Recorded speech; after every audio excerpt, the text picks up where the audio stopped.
नमस्कार, मैं नीलेश और न्यूज़बाजी में छत्तीसगढ़ के इतिहास के पहले उप मुख्यमंत्री टीएस सिंहदेव से खास बातचीत।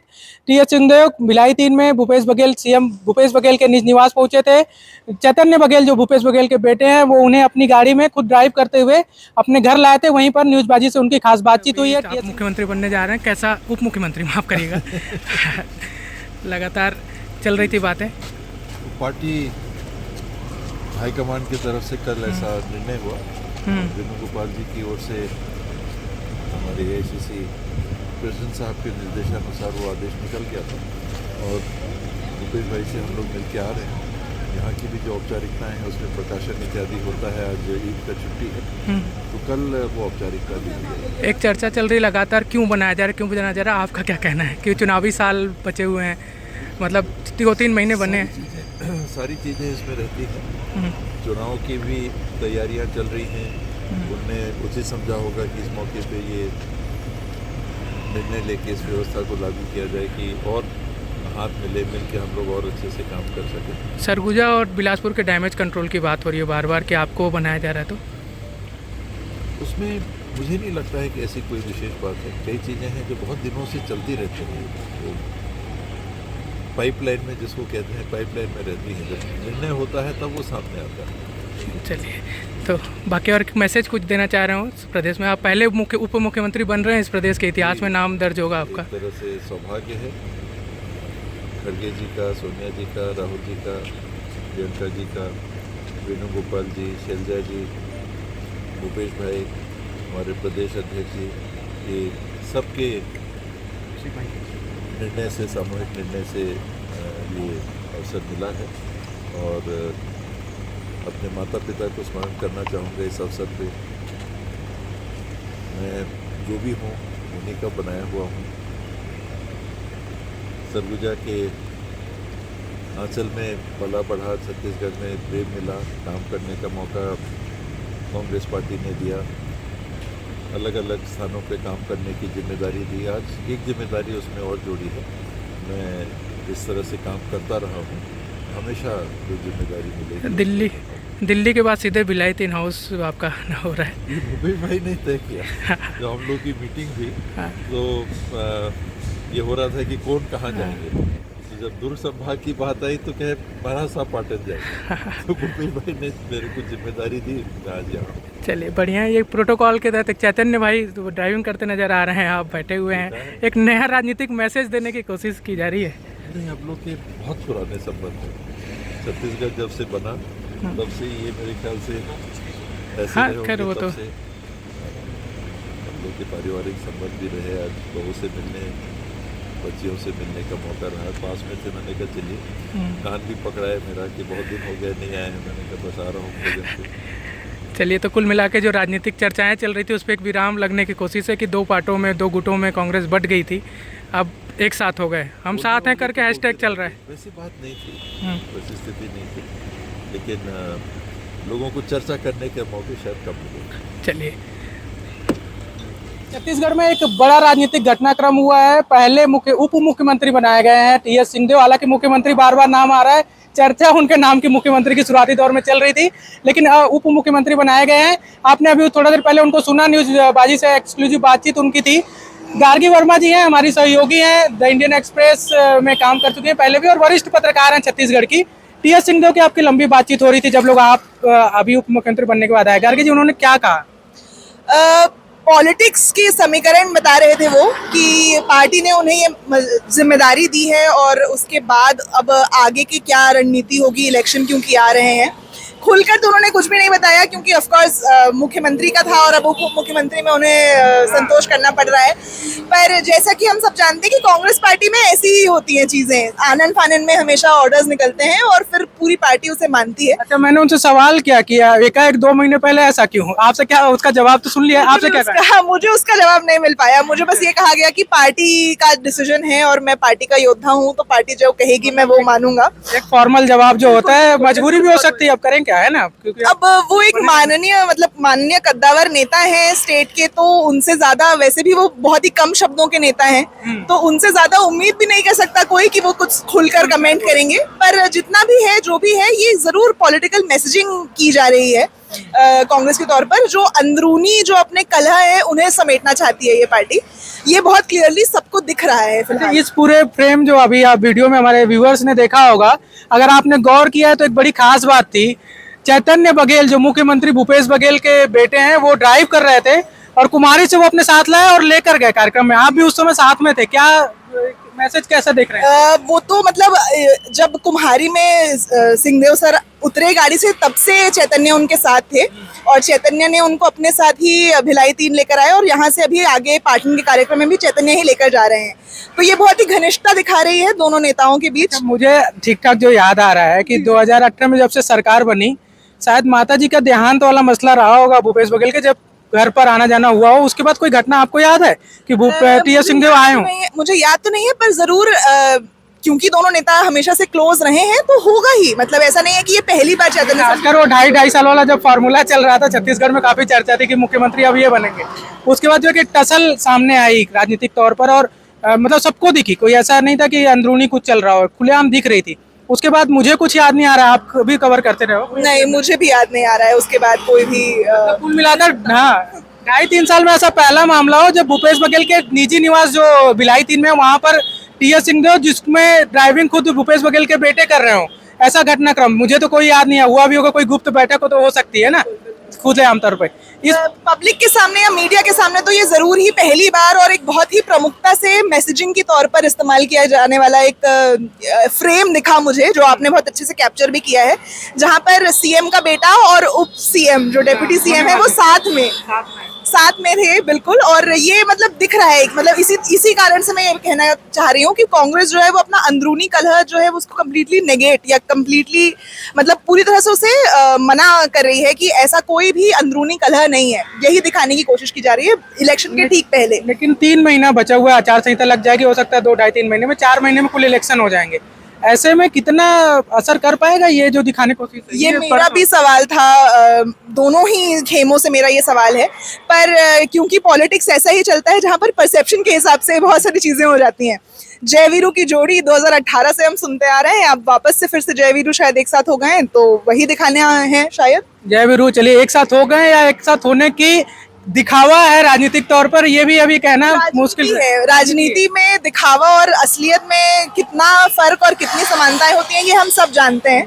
तो फिलहाल तो ये एक बहुत पहली बार स्टेट को एक डेप्यूटी सीएम मिला है, तो ये माना जा सकता है कि ये जो डिसीजन आया है ये ऊपर से बहुत कुछ विचार विमर्श के बाद, एक मैराथन मीटिंग के बाद आया है। तो ये कितना दिखावा है और कितना सच्चाई, ये तो आने वाला वक्त ही बता पाएगा। पर फिलहाल के लिए तो ये बहुत ही एक अच्छा सारे खेमों को एक साथ लाकर आगे बढ़ने का कांग्रेस के लिहाज से एक अच्छा मैसेज देने की कोशिश है। कल से एक सोशल मीडिया पे हैशटैग भी चल रहा है, हम साथ हैं, तो ये सोशल मीडिया वाला हैशटैग ग्राउंड पर आ पाएगा? आप क्या लग रहा है आपको? जी हाँ, इलेक्शन के पहले पूरी तरीके से मुझे तो लगता है पत्रकार के नजरिए से कि कोशिश तो वही रहेगी कांग्रेस पार्टी की। ये जो हम साथ हैं इसे ट्विटर से निकालकर रियल लाइफ में पोर्ट्रे करने की कोशिश तो यही रहेगी। 14 सीटें सरगुजा में हैं और लगभग 24 सीटें जो हैं वो बिलासपुर में हैं। लगभग के 24 सीटें ही हैं, मतलब कुल मिला के 38 सीटों पर टी.एस. सिंहदेव का खासकर काफ़ी पकड़ माना। हालांकि वो राज्य स्तर के नेता हैं, लेकिन ये इन 38 सीटें हैं उस पर ऐसा माना जाता है कि टी.एस. सिंहदेव की अच्छी होल्ड है। कई सीटों पर वो जिताने के मतलब जिता सकते हैं और कई सीटों में अगर जिता नहीं सकते तो हरा तो सकते हैं, इतना दखल रखते हैं। उस लिहाज से कितना महत्वपूर्ण मान रहे हैं इस बैठक को? कद्दावर नेता हैं और बहुत ही ज्यादा, जैसे आप कह रहे हैं कि उनकी पूरी राज्य में पैठ है, तो उनका खुश रहना कांग्रेस पार्टी के लिए बहुत ज्यादा जरूरी, ऐसा कार्यकर्ता भी मानते हैं कि कांग्रेस पार्टी की जीत में उनका बहुत बड़ा योगदान हमेशा रहा है, पिछली बार भी और आज भी। जब पीसीसी चीफ थे भूपेश बघेल जी, तब सीएलपी थे टी.एस. सिंहदेव जी। तो दोनों ही नेताओं को मनाकर चलने का एक गठजोड़ का जो कॉम्बिनेशन है कांग्रेस पार्टी का, वो दोनों ही नेताओं को मतलब दोनों नेताओं को मना के रखने का बहुत ज्यादा काम आएगा, क्योंकि पूरे स्टेट में ही दोनों नेताओं की बहुत पैठ है। 2018 में 11 दिसंबर को रिजल्ट आते हैं, एक बड़ी जीत कांग्रेस को मिल जाती है। बीजेपी 15 साल से सत्ता में थी, 15 सीटों पर सिमट जाती है। 11 तारीख से ही एक चर्चा होने लगती है मुख्यमंत्री कौन बनेगा। 18 तक चलते रहती है। 4 नाम आते हैं, भूपेश बघेल, टी.एस. सिंहदेव, ताम्रध्वज साहू और चरणदास महंत का। भूपेश बघेल का नाम फाइनल होता है, लेकिन उसके साथ इस पे विराम नहीं लगता है। एक चर्चा चलती है 2.5 साल वाला फॉर्मूला कि 2.5 साल बाद टी.एस. सिंहदेव बनेंगे। लेकिन नहीं बनते हैं। और वो जो टसल उसके बाद दिखती है वो खुलेआम दिख जाती है, जहाँ दिल्ली में भूपेश बघेल के समर्थन में इस एक तरह का शक्ति प्रदर्शन हो, एयरपोर्ट पर उनका स्वागत हो, और उसके बाद तमाम घटनाक्रम होने लगता है। टीएस सिंहदेव पंचायत अपना मंत्रालय जो रहता है छोड़ते हैं। इन सब पूरे घटनाक्रम के बाद मतलब एक शब्द हो सकता है सही मैं नहीं चुन रहा हूँ, लेकिन कहा जाए कि किस्त दर किस्त टीएस सिंहदेव की बेइज्जती की जाती है संगठन में। एक पत्रकार के नजरिए से क्या लगता है, अब डिप्टी सीएम मिलकर टीएस सिंहदेव भूल जाएंगे? क्योंकि उसका जवाब वो तो नहीं देंगे खुलेआम मीडिया के तौर पर, मैं एक नजरिए की बात कर रहा हूँ। देखिए, पहली बात तो ये कि टीएस सिंहदेव और भूपेश बघेल दोनों ही हमेशा से मना करते आए हैं कि ऐसा 2.5 साल का कोई फॉर्मूला ही नहीं था। टीएस सिंहदेव ने हर बार अपनी, जब उन्होंने पंचायत विभाग छोड़ा भी, तभी बहुत मुखरता से उन्होंने कहा कि वो सिर्फ अपनी विभागीय जो प्रॉब्लम्स थी उन वजहों से छोड़ रहे हैं। तो इन दोनों का जो ये टसल या जो ये प्रतिशोध आपस में था वो कभी खुलकर तो सामने आया नहीं। तो उस इन्होंने बताया नहीं, आया तो सामने है, घटना है तो हुई है, खुलकर बताया नहीं। दोनों ने इनकार करते रहे, हालांकि पार्टी की मजबूरी हो सकती है, तो कैसे बोलेंगे कि उनका मुझसे टसल है? नहीं, देखिए, दोनों ही कद्दावर नेता हैं, अगर चाहे तो बोला जा सकता था, पर क्योंकि दोनों ने कभी खुलकर बोला नहीं तो हम ये मान भी नहीं सकते कि अब इस चीज से कितना उनका सोल्यूशन होगा और कितना नहीं होगा। देखना मजेदार ये है कि अच्छा, इस इलेक्शन का तो 2018 का तो समय पूरा हो गया, 2023 के इलेक्शन में अब क्या नए समीकरण बैठेंगे या नए तरीके से, क्योंकि बहुत सारे नेता जो एक दूसरे खेमे से इधर उधर भी गए हैं, तो अब वो कैसे अपनी फिर से पूछ परख बढ़ाते हैं, वो देखने में ज्यादा मजा आएगा। इन सब पूरी चर्चाओं के बीच में लगातार जो ईडी की कार्रवाइयां हो रही हैं, सेंट्रल एजेंसियों की कार्रवाइयां हो रही हैं, खासकर कोल और लीकर स्कैम में, मुख्यमंत्री भूपेश बघेल भी कई बार मतलब खुलेआम मीडिया के सामने भी बोल चुके हैं कि मुझे और मेरे परिवार को टारगेट करने की कोशिश की जा रही है।